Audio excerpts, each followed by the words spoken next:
Hey, if you want to read through the whole Bible because that's what every good Christian does, that's a terrible reason to read through the whole Bible. But if you want to read through the entire Bible because you know God is going to speak to you as you take in the full story, then I'm all about that. And I'm here to give you 7 tips to read through the whole Bible and actually get through it without all the guilt that comes when you inevitably skip a few days and life happens, and to get the most out of it so that this can be a life-changing experience for you.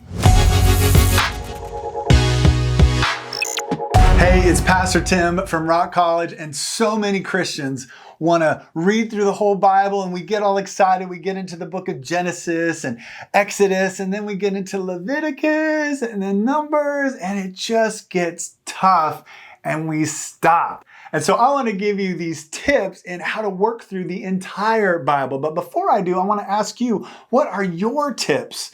What are the things that have helped you in reading the Bible? Please put that in the comments below and subscribe for more encouragement. But for now, let's dive into the 7 tips to help you successfully read through the whole Bible.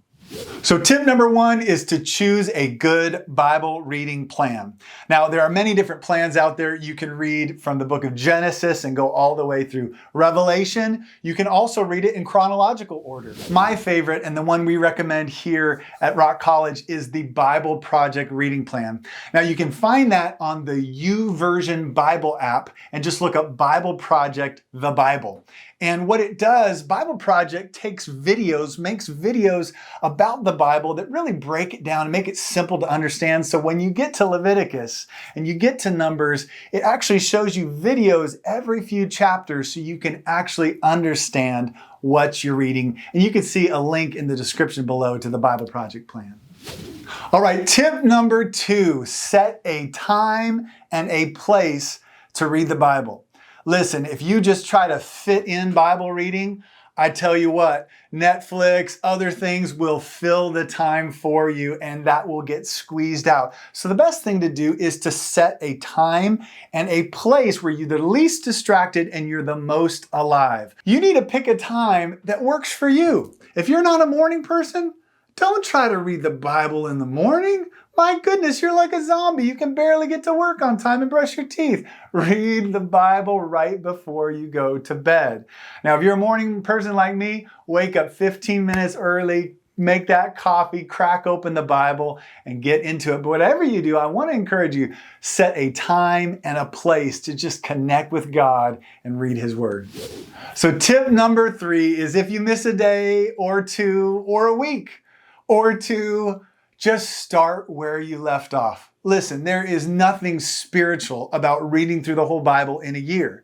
And many of us start a plan and then we get behind, we get sick, something happens, we go on vacation and we're behind a few days and we try to catch up and we got 18 chapters to read and we give up. Listen, just start where you left off. On the YouVersion Bible plans, I love it. You can click on the 3 dots in the upper right-hand corner and just say, catch me up, and you just start where you left off and keep on going. All right, tip number 4 is to listen to the Bible on audio. Now, especially when you get into some of the longer books like the book of Job, I want to encourage you, the YouVersion Bible app, you can turn it actually on 1.5 speed or double speed, and you can listen to the whole book or larger sections of the book and catch what God is saying. Especially those longer books, there's a big overarching theme that you can miss sometimes when you're just reading a little chapter by chapter. But when you're trying to get through some of those longer sections, listen to it on audio, check it out, and see if it can help you understand the broader story. All right, tip number 5, and it might be a shocker, when you get to long lists in the Bible, skim read.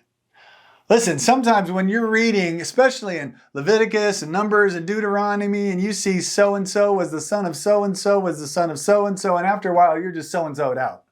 Now, there is nothing spiritual to have your eye touch every word of the Bible so you can check off your box and say you read through it all.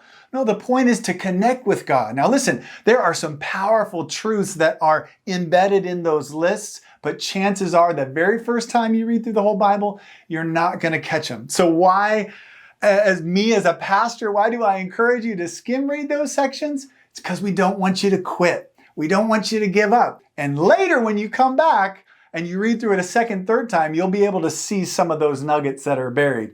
But until then, when you come into long lists, skim read. All right, tip number 6 is choose a translation that is easy to understand. We do a whole video on what's the best translation for this. And in Rock College, we actually encourage different translations for Bible study and different translations for devotional reading, where you're just reading through the whole Bible and trying to connect with God. And so regardless, we want to encourage you to pick a translation you can understand. And here's why. When the New Testament was written, it wasn't written in the high academic Greek of the day. It was written in the everyday, ordinary speech.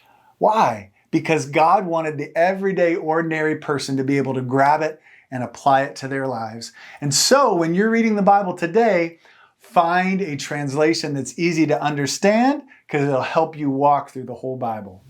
And finally, tip number 7, get a couple good commentaries.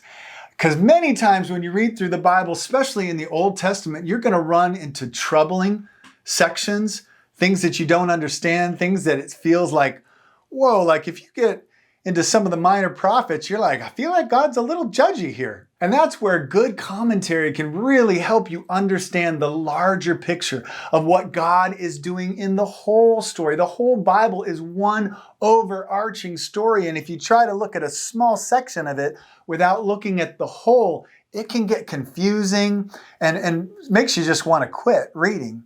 But when you use a great commentary, and my favorite one, the one we recommend, you can see the link, is the Transformation Bible. What I love about the Transformation Bible is it takes all these different sections in the Old Testament and shows how it is tied into the larger story of revealing Jesus. And it is powerful. And it'll also help you when you run into some of those tough to understand sections. And why did God do that? And how come this happened? It can help you understand the context so you can take in the full story. Well, those are my tips in reading through the Bible. Again, what are your tips? What has helped you in reading through the Bible? Please put that in the comments below. Love to hear from you, connect with you. Also, please subscribe for more encouragement. I love you, and see you soon. Bye.